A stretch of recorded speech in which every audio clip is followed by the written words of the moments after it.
Dana 7. lipnja 1944. Obergefreiter Heinrich Severloh iz 352. Infanterij Division podigao je poljski telefon u svom betonskom uporištu iznad normandijske obale i izvijestio na što je pucao 19 sati.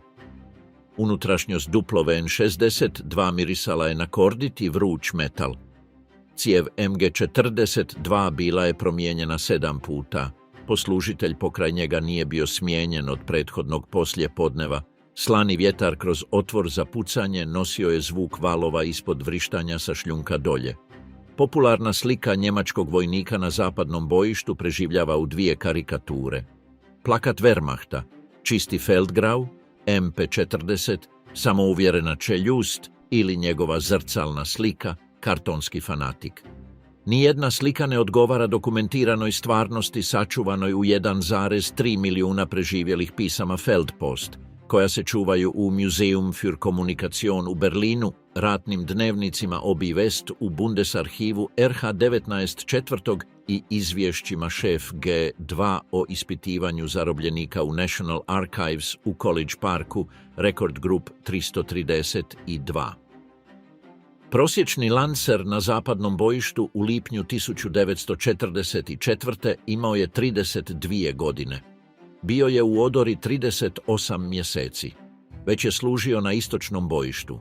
Imao je 11 kg manje od normalne težine. Nije spavao više od 4 uzastopna sata u 11 dana. Izvješće o brojnom stanju 7. armije od 5. lipnja 1944. pohranjeno pod RH 19/9/7, navodilo je praznine u svakoj obalnoj pukovniji. Obrok se srušio s 4500 kalorija dnevno, 1940. na manje od 2800 do proljeća 1944. zabilježeno u spisima Heeresverwaltungsamta. Feldpost broj 28344 pripadao je 350 i drugoj Infanterij Division. Transportne kolone 7. armije vozile su na zarobljeno francusko civilno gorivo. Medicinska prihvatna stanica u Bayeuxu 9. lipnja zabilježit će da je 41% zarobljenih njemačkih ranjenika stiglo s neliječenim kroničnim infekcijama koje su prethodile invaziji. 3 imena, 3 broja, 3 mjesta. Ono na što je Severloh pucao 19 sati u ljude koji su izlazili iz desantnih čamaca dolje, bila je ista aritmetika koju je vrhovno zapovjedništvo 2 godine glumilo da ne vidi, a pismo u njegovu džepu na prsima, napisano 4 dana ranije djevojci u Württembergu, govorilo je to njegovim vlastitim rukopisom, u rečenici koju poslijeratni povjesničari neće pročitati sve do 1987. Westheer, zaboravljena vojska režima koji je već izgubio istok. U jesen 1943. zapovjedništvo Wehrmachta na zapadu bilo je prisiljeno sastaviti vojsku od onoga što je preostalo. Istočna fronta progutala je institucionalni Heer kroz 18 mjeseci iscrpljivanja koje operativni zapis ne može ublažiti. Sam Stalingrad uklonio je cijelu 6. armiju iz borbenog poretka do 2. veljače 1943. Kursk je u prva 2 tjedna srpnja te godine slomio oklopnu pričuvu koja je trebala obnoviti zapad. Izvješća o brojnom stanju podnesena u Saint-Germain-en-Layeju, sjedištu Oberbefehlshaber West, nisu lagala o onome što je ostalo. Jednostavno su to navela. 64-godišnji generalfeldmaršal Gerd von Rundstedt bio je OB West od ožujka 1942. Imao je nominalno zapovjedništvo nad frontom od 4800 km, od sjevernog rta Norveške do španjolske granice. Snage pod tim zapovjedništvom postojale su u 2 razine. Na papiru 58 divizija.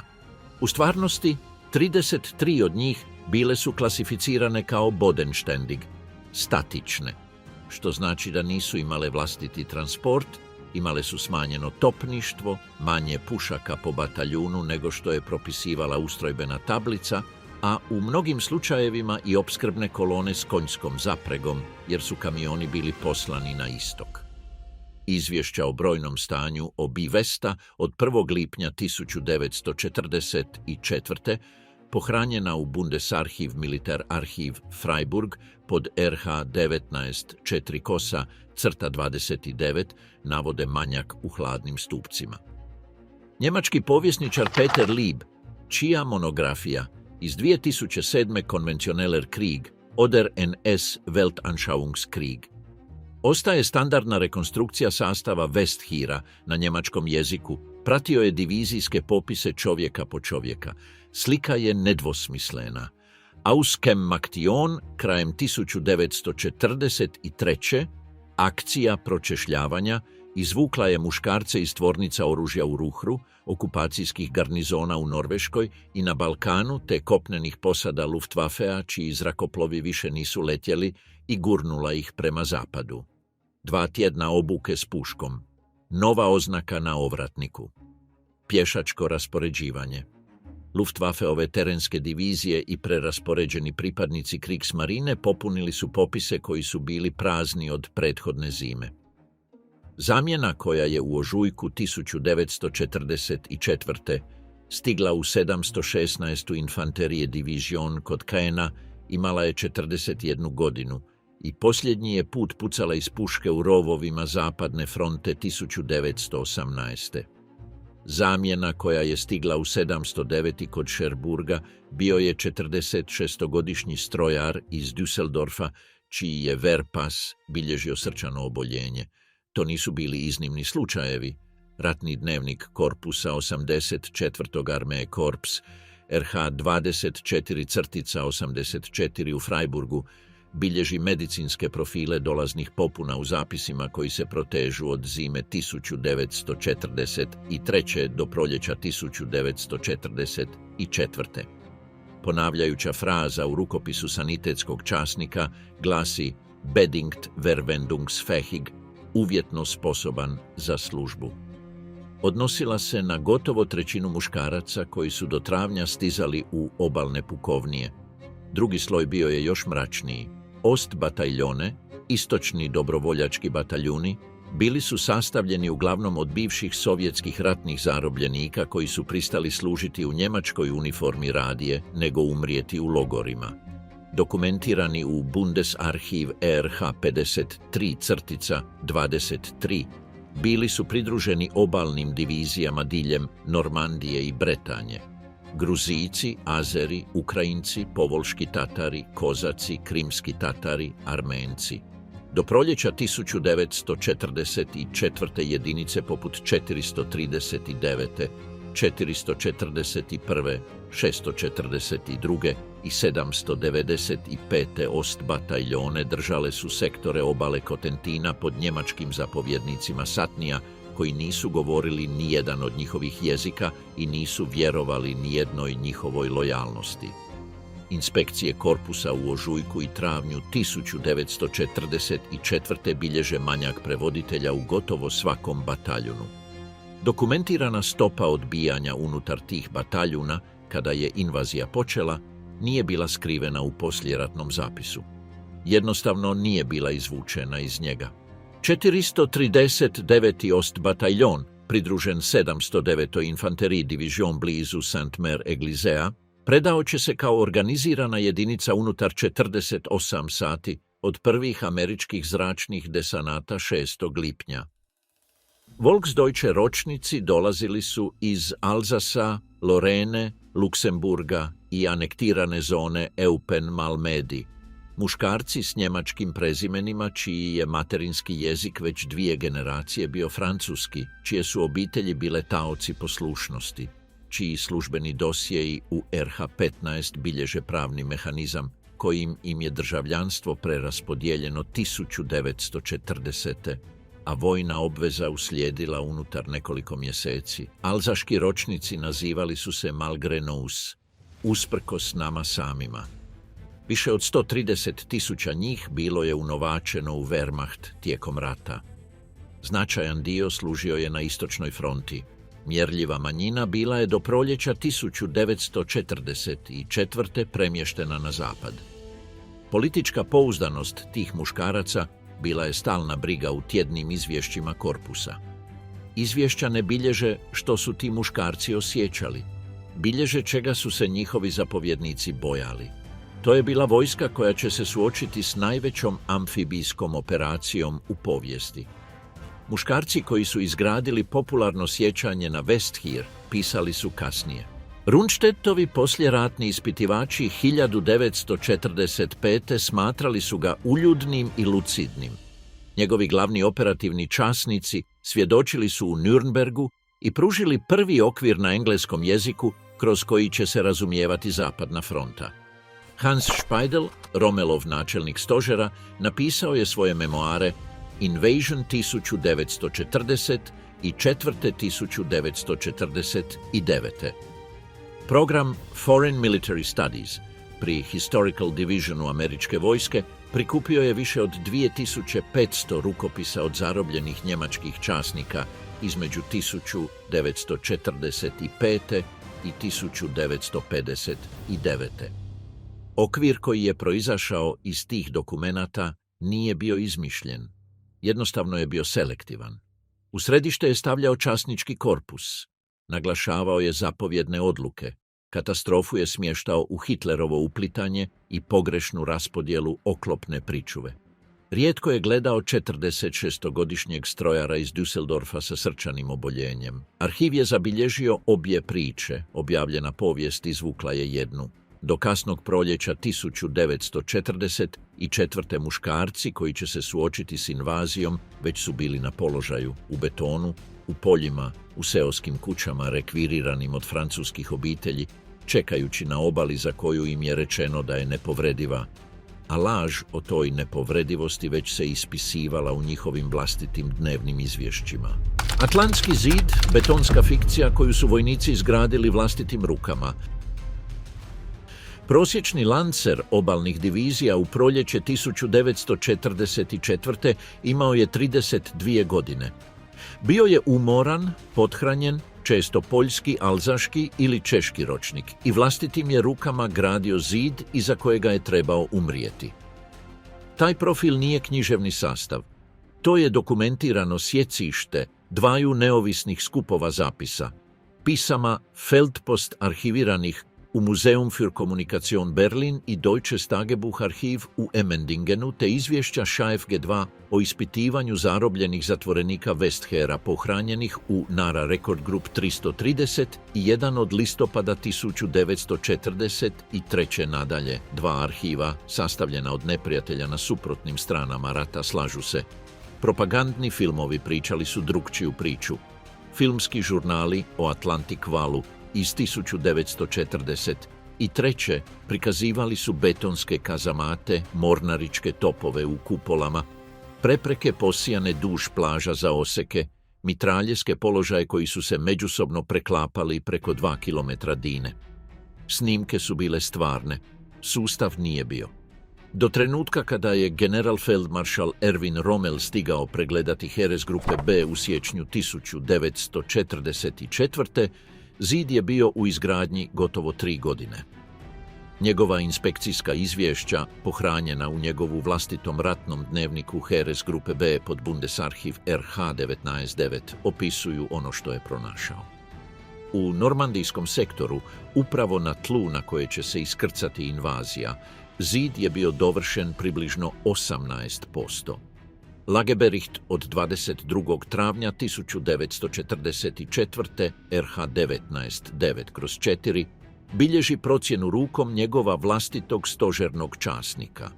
Mornarički topovi u kupolama postojali su kod Kap Grisneza i Cherburga. Nisu postojali između ušća Virea i Ornea.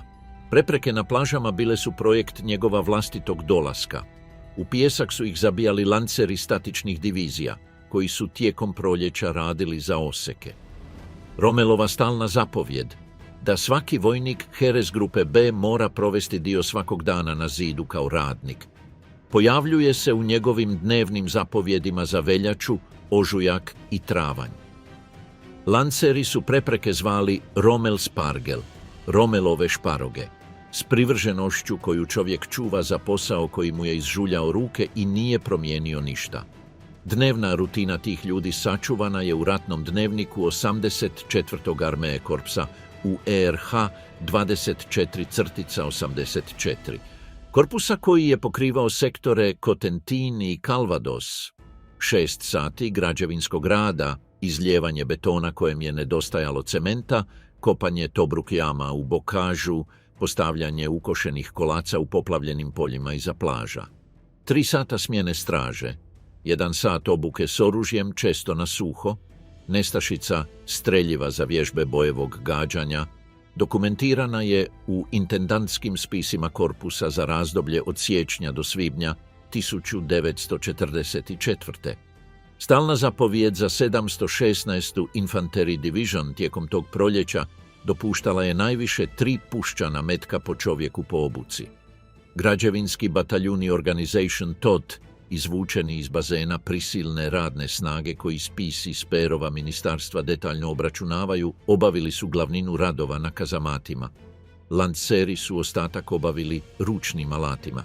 Sam Totov bazen uključivao je francuske civilne ročnike pod Service du Travail Obligatoire, sovjetske civile deportirane s okupiranih teritorija, sjevernoafričke radnike iz Magreba i španjolske republikanske izbjeglice koje su bile internirane u južnoj Francuskoj od 1939. Zid koji su propagandni filmovi pripisivali njemačkoj industrijskoj moći bio je u znatnom dijelu izgrađen od strane ljudi kojima je režim oduzeo svaki drugi izbor. Hrana koju propagandni film nije pokazao bila je zabilježena u tablicama obroka Heeresverwaltungsamta. Službena mjera za vojnika na prvoj crti 1940.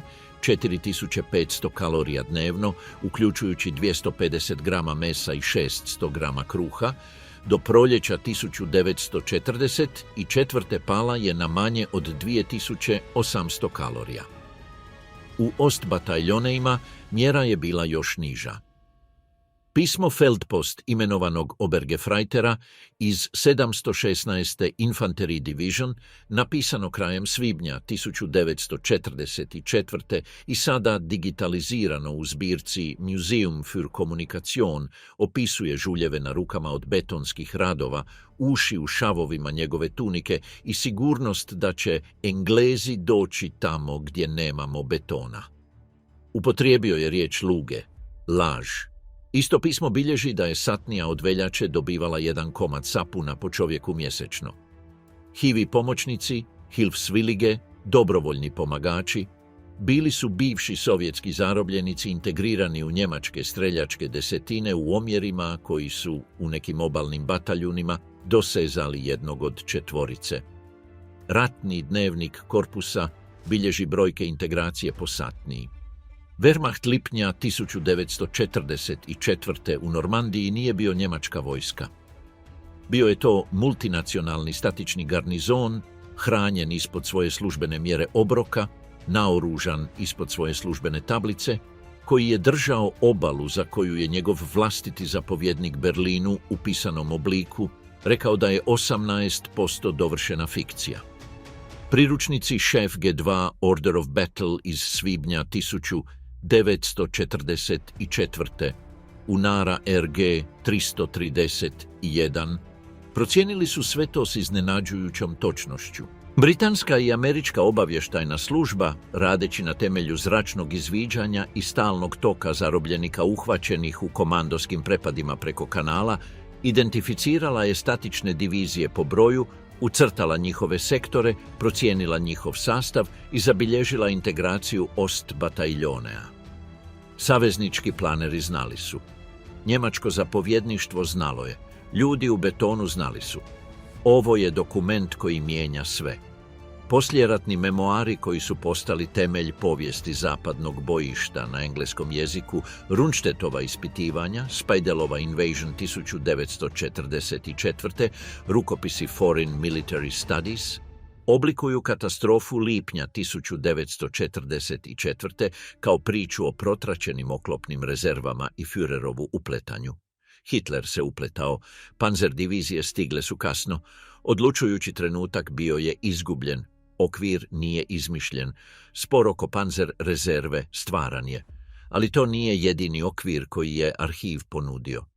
Izvješća o brojnom stanju OB West i Lagebericht Heeresgruppe B od 22. travnja 1944. ispričali su neugodniju priču. Da je vojska koja je držala plažu već bila fikcija prije nego što je prvi desantni čamac spustio svoju rampu. Arhiv je rekao jedno, objavljena povijest rekla je drugo. Trebalo je proći do trenutka kada je njemački vojni povjesničar Peter Lieb objavio svoju arhivsku rekonstrukciju 2007. 63 godine nakon invazije, da bi dokumentacija običnih vojnika ušla u glavnu raspravu na engleskom jeziku. Što god da su propagandni filmovi prikazivali o Atlantskom zidu, ljudi unutar betona znali su što dolazi i znali su do prvog tjedna lipnja da vrhovno zapovjedništvo ne vjeruje onome što su njegovi vlastiti obalni promatrači izvješćivali. 80 dana u Normandiji, kampanja koja je progutala Westher. U 6:30 sati 6. lipnja 1944.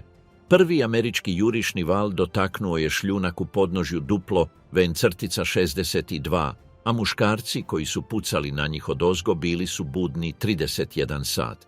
MG-42, Obergefreitera Heinricha Severloha, stajao je iza otvora za paljbu otprilike 50 metara iznad oznake visoke vode, onoga što su savezničke operativne karte označavale kao Easy Red i Fox Green, središnji sektor plaže koju su saveznički planeri nazvali Omaha. Njegove vlastite istodobne bilješke, rekonstruirane u njegovim memoarima dvojnov N-62, objavljenima 2000. opisuju jutro u operativnim pojedinostima, bombardiranje mornaričkim topništvom s pučine, neuspjeh zračne pripreme da izrova strminu kraterima, trenutak kada su se spustile rampe prvih desantnih plovila, kut njegova sektora paljbe, potrošnju streljiva koju je njegova jedinica bilježila iz sata u sat. Pucao je, prema vlastitom iskazu, 9 sati prije nego što je duplo Ven-62 bio suzbijen. Ispod njega ispisivala se aritmetika gubitaka američke 1. i 29. pješačke divizije. Njegovo je bilo jedno uporište među desecima, 352. infanterije divizion, koja je držala sektor Omahe, bila je premještena na crtu samo nekoliko tjedana ranije i nije se nalazila u savezničkim procjenama borbenog poretka za napad. Ratni dnevnik divizije, čuvan u seriji RH-26 u Freiburgu, bilježi jutro sat po sat. Do 9 sati zapovjednik Grenadier Regiment 916, oberst Ernst Gott, angažirao je svoje pričuve. Do podneva je divizijski zapovjednik, generalleutnant Dietrich Kreis, izvještavao o prodorima koje više nije imao ljudstva zadržati.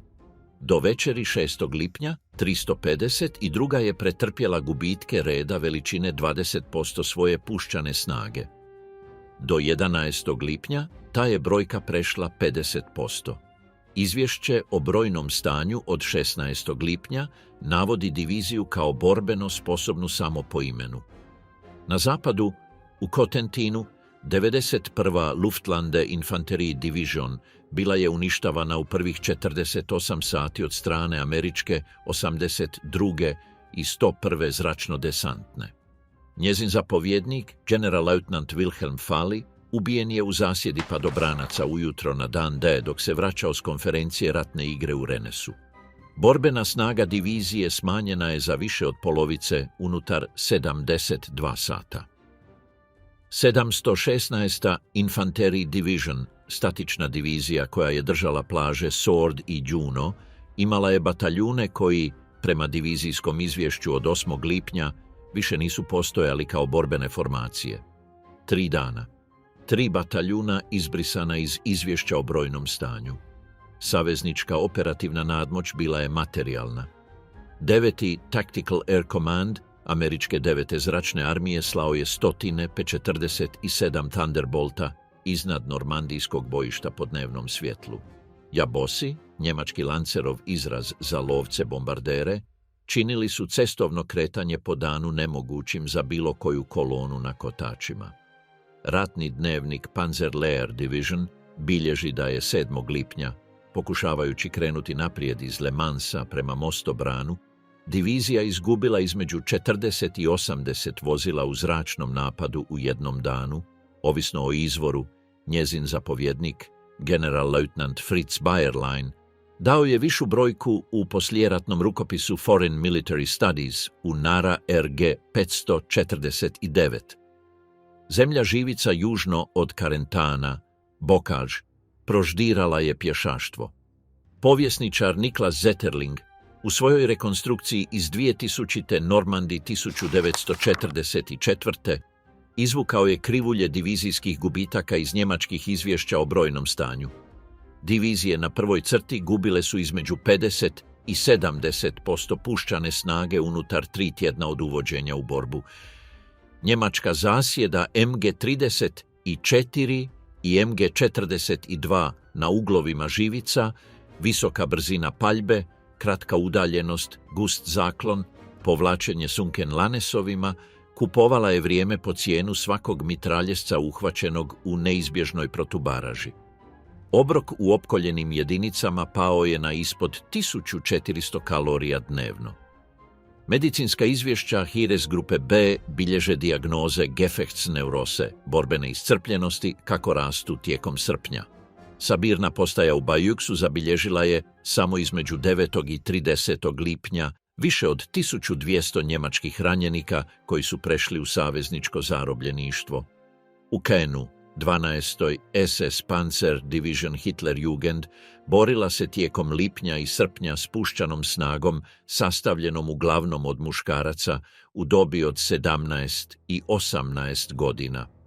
Oni su najmlađa dokumentirana borbena kohorta Europskog rata. Njihov zapovjednik na terenu, Standartenführer Kurt Meyer, imao je 33 godine. Ubojstva kanadskih zarobljenika u Abaje Dardenne u noćima 7. i 8. lipnja, ono što povjesničari nazivaju ubojstvima u Opatiji Ardennes, zabilježena u zapisniku suđenja za ratne zločine u Aurichu iz prosinca 1945. pri Canadian Department of National Defense Directorate of History. Dovela su Mayera pod smrtnu presudu koja je kasnije ublažena. Sudski zapisnik je dokument. 20 kanadskih vojnika iz North Nova Scotia Highlandersa i Sherbrooke Fusiliersa nije preživjelo noć. Mayer je pušten iz pritvora 1954. Činjenica koju poslijeratni kanadski tisak neće dopustiti političkoj klasi da zaboravi do kraja desetljeća. Saveznička izvješća o ispitivanju zarobljenih Lancera u tranzitnom logoru Kempton Park u Engleskoj, pohranjena u The National Archives u Kijevu pod serijom Dvojnov od 208, bilježe svjedočenja muškaraca prevezenih preko kanala tijekom lipnja, srpnja i kolovoza. Ispitivači su bilježili iscrpljenost, glad, uši, gubitak 11 kg težine, odsutnost bilo kakvog uvjerenja da se rat još može dobiti. Politički profili bili su različiti. Neki su bili predani nacisti, većina nije. Mnogi su služili na istočnoj fronti i više nisu imali iluzija koje bi mogli izgubiti. Jedan sažetak ispitivača, napisan krajem srpnja i čuvan u seriji Duplove od 208, primijetio je da su zarobljeni muškarci 350 i druge divizije govorili o invaziji onako kako ljudi govore o poplavi, ne kao o nečemu protiv čega su se borili, kao o nečemu što je stiglo. Zatvaranje Falaise Pocket između 17. i 21. kolovoza zapečatilo je ono što je ostalo od dviju njemačkih armija u koridoru obrubljenom uništenim vozilima, mrtvim konjima, napuštenim topništvom i olupinama sile koja je prestala funkcionirati kao koherentna vojska. Izvješća o KVA o gubicima od 22. kolovoza 1944. dopunjena Zetterlingovim rekonstruiranim brojkama stavljaju ukupan 80-dnevni normandijski zbroj na približno 290.000 muškaraca, ubijenih, ranjenih, zarobljenih ili nestalih, ekvivalent otprilike 25 potpuno uništenih divizija. Šaefovo ispitivanje imenovanog lancera zarobljenog kod Falaizea 19. kolovoza, zabilježeno tog ljeta i pronađeno u nacionalnim arhivima 1970-ih, opisuje hodanje bez oružja uz tisuće njegovih suboraca kroz koridor pod nebom ispunjenim savezničkim zrakoplovima. Upotrijebio je riječ Friedhof, groblje. Do 3. tjedna kolovoza, ono što je hodalo na istok iz koridora Falaise više nije bila vojska, bio je to preživjeli dijelić jedne, a muškarci unutar tog dijelića ispričat će priču, kada je napokon ispričaju, koju službene savezničke povijesti neće biti spremne čuti 40 godina. Od Sene do Rajne povlačenje koje je vojnicima bilo naređeno da ne nazivaju povlačenjem. U rujnu 1944. njemačka vojska koja je 1940. umarširala u Pariz, vraćala se istim cestama u suprotnom smjeru, a jedinice koje su u prvom tjednu tog mjeseca prelazile granicu Rajha bile su sastavljene od ljudi koji su 6 tjedana ranije bili klasificirani kao nesposobni za službu na prvoj crti. Povlačenje je obuhvatilo 600 km u manje od 30 dana. Zapovjed Obivesta zabranjivala je uporabu riječi Rückzug. Službeni termin bio je Absetzbewegung, pokret odvajanja. Ljudi su to zvali onime što je bilo. Željeznička mreža koja je nosila invaziju 1940. naprijed više nije postojala ni u kakvom operativnom smislu.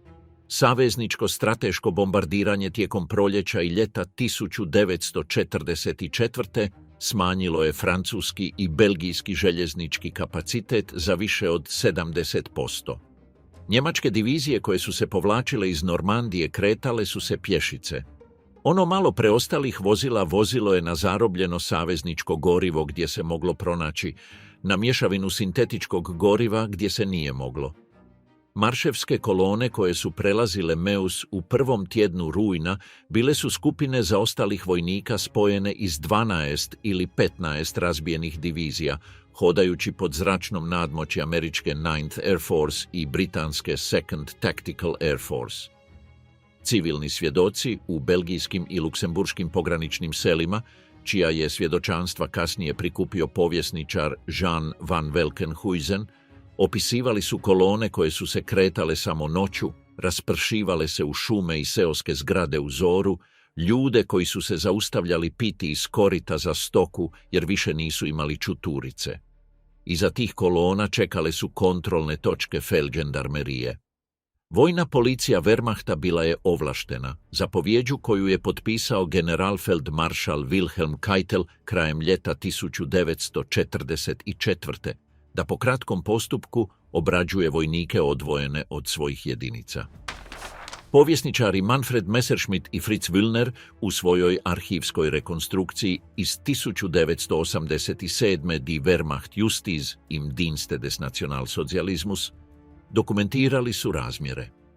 Više od 22.000 potvrđenih smrtnih presuda Wehrmachta tijekom rata u cjelini s najvećom koncentracijom u posljednjih 12 mjeseci. Između rujna 1944. i siječnja 1945. najmanje 12.000 njemačkih vojnika usmrćeno je od strane vlastitog sustava vojnog pravosuđa zbog dezerterstva ili zbog Wehrkraftzersetzung, podrivanja vojnog morala. Brojke su rekonstruirane iz sačuvanih spisa Feldgerichta u Bundesarhivu. Wehrmacht posljednje zime kažnjavao je vlastite ljude u razmjeru bez presedana u modernoj europskoj vojnoj povijesti. Pismo Feldpost imenovanog Lancera iz 89. Infanterije Division, napisano s položaja u Hürtgenwaldu u prosincu 1944. pronađeno među njegovim osobnim stvarima nakon rata i čuvano u obiteljskom depozitu u Deutsches Tagebucharchiv Emmendingen, opisuje kontrolnu točku na raskrižju zapadno od Schmidta. Prijatelj, odvojen od jedinice tijekom povlačenja prethodne noći, bio je naređen iz kolone. Pismo ne opisuje što je uslijedilo. Bilježi samo da se prijateljevo ime nikada više nije pojavilo u jutarnjem izvješću satnije. Povjesničar mora čitati između redaka. Bundesarhiv ne mora. Westwall, Siegfriedova linija iz propagandnih filmova bio je izgrađen krajem 1930-ih, zatim ogoljen od opreme i naoružanja nakon pada Francuske 1940. kako bi se opskrbio Atlantski zid. Jedinice koje su se u rujnu 1944. povlačile kroz Aachen i Eifel naslijedile su betonske bunkere koji više nisu imali teško oružje za koje su njihovi otvori za pucanje bili izrezani. Ratni dnevnici korpusa 81. i 74. armee korps bilježe manjkove u inventaru. Minobacači bez podložnih ploča. Protutenkovski topovi bez svojih optika za određivanje udaljenosti. Vrata bunkera koja su bila uklonjena i poslana na zapad 4 godine ranije i nikada nisu zamijenjena. Inženjerijske jedinice koje su stigle sredinom rujna zatekle su bunkere koje su lokalni poljoprivrednici koristili za skladištenje žita. Aachen, prvi veliki njemački grad koji se suočio s izravnim savezničkim kopnenim napadom, držao se 3 tjedna u listopadu. Američka 1. Infantry Division i 30. Infantry Division smanjivale su obranu blok po blok. Branitelji, uglavnom iz 246. Volksgrenadier Division i improviziranih policijskih bataljuna, borili su se iz gradskog središta koje je već bilo napola uništeno bombardiranjem. Oberst Gerhard Wilk predao je garnizon 21. listopada. Izvješće o djelovanju američke 1. Infantry Division u Naraji bilježi da je predana snaga bila sastavljena uglavnom od muškaraca starijih od 40 i mlađih od 18 godina. Aachenski zapis o obrocima za tjedan od 14. listopada do 21. listopada pokazuje da je garnizon preživljavao na otprilike 1100 kalorija po čovjeku dnevno. U Hürtgenwaldu, gustoj brdovitoj šumi istočno od Aachena, američka First Army borila se kroz rujan, listopad, studeni i u Novu godinu. Samo američki gubici premašili su 33.000. Njemački branitelji izvučeni iz 275., 89. i 353. infanterije divizionen borili su se u uvjetima koje ratni dnevnici opisuju kliničkim izrazima. Bez zimske odjeće, bez toplih obroka ispred pukovnijskog stožera, zamjenski kontingenti muškaraca starijih od 40 i dječaka od 16 godina, dokumentirana nestašica zimske odjeće u studenom 1944. Serija Foreign Military Studies u Nara RG 549, posljeratni rukopisi koje su zarobljeni njemački časnici diktirali između 1945. i 1959. čuva operativne prikaze tih sukoba u više od 2500 pojedinačnih studija. Generalmajor Rudolf von Gersdorf, diktirajući svoj prikaz Hürtgena 1946. pod američkim nadzorom, zabilježio je da su njegove divizije dobivale zamjenske ljude brzinom koja nije mogla držati korak ni sa samim ozeblinama. Volksgrenadier divizije, ponovno sastavljene tijekom jeseni 1944. bile su posljednji režimski zahvat u ljudstvo. Rekonvalescenti iz bolnica u pozadini, kopnene posade Luftwaffea čiji su zrakoplovi bili prizemljeni zbog nedostatka goriva, mornari Kriegsmarine čiji brodovi više nisu mogli ploviti, dječaci od 17 godina. Volkssturm, domobranski namet iz studenoga 1944. dodao je muškarce u 50. i 60. često s puškama iz Prvog svjetskog rata i narukavnom trakom umjesto odore. Ardenska protuofenziva od 16. prosinca 1944. operacija koju će saveznici nazvati Battle of the Bulge, pokrenuta je s tom snagom. Obuka zamjenskih valova Volksgrenadjera bila je stisnuta na 6 tjedana. Obuka nameta Volkssturma u mnogim okruzima provodila se nedjeljom poslije podne na seoskim trgovima. Kupilo je režimu 4 tjedna. Nije promijenilo aritmetiku. Ono što je čekalo te ljude s druge strane Westvala u šumama iznad Roera i na snijegom prekrivenim cestama kroz Ardene nije bio predah, nego posljednji zahtjev režima prema onome što je od njih ostalo. Predaja u Ruhru, trenutak kada je Westheer prestao postojati. Dana 18. travnja 1945. u šumovitoj jaruzi izvan Düsseldorfa generalfeldmaršal Walter Model raspustio je ostatke svoje armijske skupine i sam otišao među drveće. Heeres grupe B bila je okružena od strane američke 1. i 9. armije u Ruhurskom industrijskom bazenu 1. travnja. Unutar džepa, omeđenog otprilike Rajnom na zapadu, Sjegom na jugu, Lipeom na sjeveru i savezničkim napredovanjem na istoku, nalazilo se 18 njemačkih divizija u različitim stanjima raspadanja, stožeri 5. oklopne armije i 15. armije te civilno stanovništvo od više od 5 milijuna ljudi. Model je odbio poziv na predaju od 15. travnja. Do 16. travnja džep je bio presjecan na 2 dijela. Do 18. travnja organizirani otpor je završio. Model nije živ napustio šumu. Tijelo je pronađeno nakon rata, identificirano i ponovno pokopano na njemačkom vojnom groblju u Vosenaku od strane Volksbund Deutsche Kriegsgräberfürsorge. Brojevi koji su proizašli iz ruhrskog džepa nemaju presedana u zapadnoj vojnoj povijesti. Približno 325.000 njemačkih vojnika dospjelo je u američko zarobljeništvo u 18 dana. Ta brojka premašuje njemačku predaju kod Stalingrada, premašuje britansku predaju u Singapuru. Njemačko zapovjedništvo prestalo je postojati kao nadzorna institucija. Zapovjednici bataljuna predavali su svoje jedinice američkim zapovjednicima vodova. Divizijski stožeri ulazili su u sjedišta američkih korpusa s ratnim dnevnicima pod rukama. Stožer 5. oklopne armije predao se netaknut. Zapisi o procesu predaje nalaze se u Nara Rekord Grup 331, operativnim spisima Šaefa. Muškarci koji su izašli iz džepa obrađivani su kroz Rheinwiesenlager, Rajnske livatske logore, u Remagenu, Sinzigu, Andernahu, Bad Kreuznachu i 10 manjih mjesta duž zapadne obale Rajne. Logori su bili otvorena polja ograđena žicom. Tijekom travnja, svibnja i u lipnju 1945. uvjeti u većim logorima bili su teški.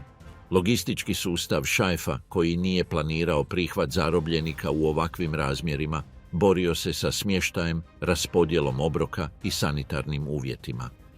Medicinska izvješća američke vojske iz ljeta 1945. pohranjena pod RG 331 dokumentiraju kronične nestašice. Samo mjesto Sinzig, na vrhuncu prihvata krajem travnja, držalo je više od 100.000 muškaraca na polju koje je 6 tjedana ranije bilo zasađeno šećernom repom. Muškarci su spavali na zemlji. Travanjska kiša te godine padala je obilno, a polje se pretvorilo u blato unutar nekoliko dana od prvih dolazaka. Brojke smrtnosti unutar Rheinwiesenlagera postale su predmet značajne historiografske kontroverze krajem 1980-ih, kada je kanadski pisac James Buck objavio tvrdnje o masovnim smrtima koje su dosezale visoke stotine tisuća. Tvrdnje su sveobuhvatno pobijene u akademskom zborniku iz 1990 i druge Eisenhower and the German POWs, koji su uredili Günther Bischoff i Stephen Ambrose, a koji se oslanjao na potpunu dokumentaciju Maškeove komisije. Maškeova komisija, višesvešćana studija zapadno-njemačke vlade o njemačkim ratnim zarobljenicima u zapadnom i sovjetskom zarobljeništvu, objavljena između 1962. i 1974. pod vodstvom povjesničara Ericha Maškea, smjestila je smrti unutar sustava logora zapadnih saveznika u niske desetke tisuća na svim bojištima, pri čemu je velika većina bila uzrokovana bolešću, izloženošću vremenskim uvjetima i kaotičnim logističkim okolnostima prvih 6 tjedana. Brojka je visoka, nije brojka koju je tvrdio Buck. Historiografija je zaključena. Popularno pamćenje, u nekim krugovima, nije. Vremenski rokovi oslobađanja za zarobljenike sa zapadne fronte bili su oštro razlikovani prema zarobljivaču i kategoriji. Amerikanci su počeli obrađivati rutinska oslobađanja do ljeta 1945. i dovršili glavninu repatriacije do kraja 1946. Britanci su zadržali radnu snagu u poljoprivrednim i obnoviteljskim radovima do 1948. Francuzi, koji su zatražili prijenos njemačke radne snage kao djelomičnu naknadu za godine okupacije, u mnogim su slučajevima zadržali dodijeljene zarobljenike do 1948. Sovjeti, koji su držali zarobljenike uzete na istočnoj fronti, zasebnu kategoriju koja nije obrađivana kroz Heimwiesenlager, oslobodili su posljednje od približno 3 milijuna njemačkih zarobljenika koje su držali tek 1955. 10 godina nakon završetka rata.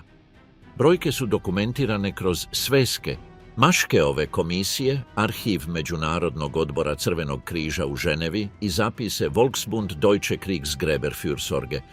Unutar žice kategorije njemačkih zarobljenika imale su pravnu težinu. Pripadnici Waffen-SSA, uključujući unovačene Volksdeutsche koji su u posljednjim godinama rata bili regrutirani u SS jedinice bez dobrovoljnog pristanka, bili su odvojeni za zasebnu obradu, a mnogi su zadržani dulje od svojih pandana iz Wehrmachta. Proces denacifikacije zahtijevao je ispitivanje prisegnute izjave, klasifikaciju po kategoriji i izradu fragebogena, denacifikacijskog upitnika od 130 i jedan pitanja koji je saveznička vojna uprava provodila nad milijunima Nijemaca. Birokratski aparat savezničke okupacije, više nego jedno pojedinačno suđenje, razvrstao je obične pripadnike Westhera. 5 kategorija: glavni krivac, krivac, manji krivac, sljedbenik i oslobođen krivnje, pratit će muškarce u obnovljenu civilnu Njemačku kasnih 1940. i 1950. oblikujući zaposlenje, mirovine i javnu šutnju koja se spustila nad ono što su muškarci učinili i vidjeli. Imenovani preživjeli pripadnik 352. Infantry Division, zabilježen u rukopisu Foreign Military Studies u NARA RG 549, diktiranom u američkom zarobljeničkom objektu 1946. Opisao je kako stoji u ograđenom prostoru izvan Sinziga na travanjskoj kiši s muškarcima iz vlastite satnije. S nekima se borio na omahi, neke nije vidio od povlačenja preko Sene. Nisu govorili o ratu, govorili su o žetvi, o suprugama. O tome stižu li pisma kući. Bilješka ispitivača navodi da je muškarac imao 34 godine, težio 56 kilograma i služio neprekidno od rujna 1939. Izdan mu je jedan Wehrmachtov kaput u studenom 1941. i još ga je nosio. Ovo je dio koji poslijeratni konsenzus ne može objasniti i odbaciti. Nestanak iskustva običnog lancera iz dominantnog narativa Zapadne fronte nije zavjera. To je strukturni ishod 3 konvergentnih poslijeratnih pritisaka, od kojih se svaki može pratiti u dokumentarnom zapisu. Prvo, politička korisnost hladnog rata. Kada je zapadno-njemački Bundeswehr ponovno uspostavljen 1955. Savezna republika trebala je upotrebljivu vojnu prošlost, a rana historiografija Bundeswehra naglašavala je okvire koji su odvajali institucionalni Wehrmacht od najgorih dijela režima. Himerotski memorandum, sastavljen u listopadu 1950. od strane male skupine bivših časnika Wehrmachta i Waffen-SS-a u samostanu u Eifelu, postavio je političke uvjete pod kojima će zapadno-njemačko ponovno naoružavanje napredovati, javna obnova časti njemačkog vojnika kao preduvjet za doprinos Savezne republike NATO-u. Memorandum se nalazi u Bundesarhivu. Njegov utjecaj na sljedeća 2 desetljeća javnog pamćenja nije sporan.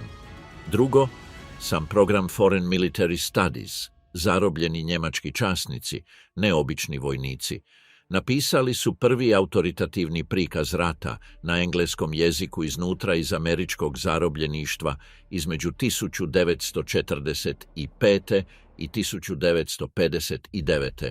a časnička perspektiva postala je zadani okvir za 2 generacije vojne povijesti na engleskom jeziku. Treće, izdavačko tržište 1950-ih. Čitateljska publika preferirala je narative o Romelu i tenkovima nad Feldpost pismom jednog Obergefreitera iz Württemberga, a izdavači su odgovorili na potražnju koju su imali. Arhiv je od početka sadržavao glas običnih vojnika. Objavljena povijest nije ga izvukla 40 godina. Mehanizam je bio strukturni. Ishod je bio isti. Ono što je uslijedilo za muškarce unutar žice nije bio kraj njihova rata, samo kraj onog dijela koji će se udžbenici na posljedku složiti pamtiti. Što je Feldpost napokon rekao i desetljeća koja su bila potrebna da ga se čuje. U podrumu Museum für Kommunikation na Leipziger Straße u Berlinu negdje između 1,3 i 3 milijuna pisama Feldpost njemačkih vojnika iz Drugog svjetskog rata stoji u kutijama bez kiseline i svako od njih ima povratnu adresu, datum i rukopis koji više nije sporan. Zbirka je rasla donacijama tijekom poslijeratnih desetljeća. Udovice su umirale i njihova su djeca slala pisma. Sinovi su praznili tavane majki koje su nadživjele svoje muževe za pola stoljeća. Unuci su pronalazili svežnjeve povezane koncem u ladicama seoskih kuća diljem Bavarske, Württemberga, Saske i Porajnja i davali ih arhivu umjesto da ih bace. Deutsches Tagebuch arhiv u Emmendingenu, osnovan 1998. u selu u Schwarzwaldu, po kojem nosi ime, čuva još desetke tisuća, dnevnike, zbirke pisama, obiteljske papire koje su donirali Nijemci, koji su proživjeli režim i rat i dugu tišinu koja je uslijedila. Katalog Westhera u tim pismima granularniji je od onoga što bi bilo koji poslijeratni memoari mogli reproducirati. Feldpost broj 28344 iz 352. Infanterije Division. Feldpost broj 25686 iz 716. Feldpost broj 31075 iz 12. SS Panzer Division. Svaki broj vodi do jedinice. Svaka jedinica vodi do sektora. Svaki sektor vodi do datuma. Pisma u kutijama, razvrstana prema Feldpost broju, rekonstruiraju operativnu kartu njemačke vojske na zapadu iz tjedna u tjedan iz gledišta ljudi unutar nje. Institucionalno dohvaćanje tog arhiva dolazilo je sporo. Militärgeschichtliches Forschungsamt, Ured za vojnu povijest zapadno-njemačke vojske, osnovan je u Freiburgu 1957. Njegova misija u ranim desetljećima bila je operativna povijest Wehrmachta, koju su pisali bivši časnici Wehrmachta koji su preživjeli rat. Desetosvešćana serija Das Deutsche Reich und der Zweite Weltkrieg, objavljivana od 1979. do 2008. preobrazila je područje, bila je arhivska, dokumentirana i spremna slijediti zapis kamo god je vodio. Njezini svesci o istočnom bojištu i o zločinima režima unutar okupiranog Sovjetskog saveza prisilili su institucionalno priznanje da se okvir čistog Wehrmachta iz 1950-ih ne može održati pred dokumentima. MGFA, restrukturiran 2013. kao Zentrum für Militärgeschichte und Sozialwissenschaften der Bundeswehr ZMSBW, ostaje središnji institucionalni glas profesionalne njemačke vojne povijesti. Njegov knjižnični katalog, otvoren svakom čitatelju, navodi više od 350.000 svezaka. Suočavanje iznuđeno u javnost došlo je 1995. Hamburg Institute for Social Research otvorio je izložbu poznatu kao Wehrmachtsausstellung, zločini Wehrmachta, u ožujku te godine koju je kurirao povjesničar Hannes Herr s kolegama uključujući Klausa Naumana. Izložba je putovala u 33 njemačka i austrijska grada do 1999. Izazvala je prosvjede kakvi nisu viđeni u poslijeratnoj Njemačkoj od emitiranja američke miniserije Holokaust 1979. Također je izazvala kritiku profesionalnih povjesničara u vezi s pojedinim činjeničnim detaljima, što je dovelo do njezine revizije i ponovnog otvaranja 2001. pod strožim dokumentarnim standardima. Revidirana izložba zatvorena je 2004. Ono što je učinila nije se moglo poništiti. Teza o čistom Wehrmachtu, koja je već 2 desetljeća erodirala u specijalističkoj znanosti, više se nije mogla braniti u ozbiljnom javnom razgovoru. Kumulativna posjećenost izvorne i revidirane izložbe premašila je 1,2 milijuna posjetitelja. Institucionalna šutnja od 50 godina bila je prekinuta na javnom trgu pred kamerama u gradovima iz kojih su nekoć regrutirani ljudi Westhera. Povjesničar Wolfram Wette u svojoj studiji iz 2002. Die Wehrmacht, Feindbilder, Vernichtungskrieg, Legenden, objavljenoj na engleskom 2006. kao The Wehrmacht, History, Myth, Reality, sintetizirao je poslijeratno znanstveno suočavanje u jedan svezak. Arhivska rekonstrukcija Westhera Petera Liba uslijedila je 2007. Granularna operativna povijest vojske na zapadu više nije bila specijalistička tajna. Bila je u tisku, stručno recenzirana i pogodna za citiranje. A onda je, početkom 2000-ih, došao arhiv za koji nitko nije znao da još postoji. Između 1942. i 1945. Britanska vojno-obavještajna služba vodila je diskretno ispitivačko postrojenje u Trent Parku, Ladanjskoj kući u sjevernom Londonu, gdje su zarobljeni viši njemački časnici, generali, pukovnici, zapovjednici podmornica, držani u uvjetima relativne udobnosti. Sobe su bile ozvučene. Razgovori su bili transkribirani. Transkripti su se protezali na približno 50.000 stranica. Nakon rata spisi su bili klasificirani i čuvani u britanskim arhivima u Kevu pod serijom W od 208. Objavljivani su u fazama između kasnih 1990-ih i ranijih 2000-ih. Njemački povjesničar Sönke Neitzel otkrio ih je 2001. Sa socijalnim psihologom Haraldom Welzerom proizveo je 2011. svezak Soldaten. Protokolle vom Kämpfen, Töten und Sterben, objavljen na engleskom kao Soldaten, On Fighting, Killing and Dying. Knjiga je rekonstruirala iz vlastitih nečuvanih razgovora njemačkih zarobljenika snimljenih bez njihova znanja mentalni svijet Wehrmachta njegovim vlastitim glasom. Granularnost izvora nema usporedbe. Razgovori su pokrivali taktiku, suborce, žene, hranu, glazbu i usputno pripovjedanje o dijelima za koja su ljudi pretpostavljali da nikada neće stići do sudnice ili povjesničareva stola. Ono što su transkripti iz Trent Parka i arhiv Feldpost zajedno ustanovili više, nije predmet ozbiljnog historiografskog spora. Lancer zapadnog bojišta iz 1944. bio je iscrpljen, pothranjen, često nenjemački ročnik, često veteran istočnog bojišta, ponekad uvjereni nacist, češće ne, odan svojim neposrednim suborcima, prezriv prema režimu u privatnim pismima, poslušan u svojim postupcima, suučesnik u aparatu kojem je služio i svjestan do proljeća 1944. da se rat ne može dobiti.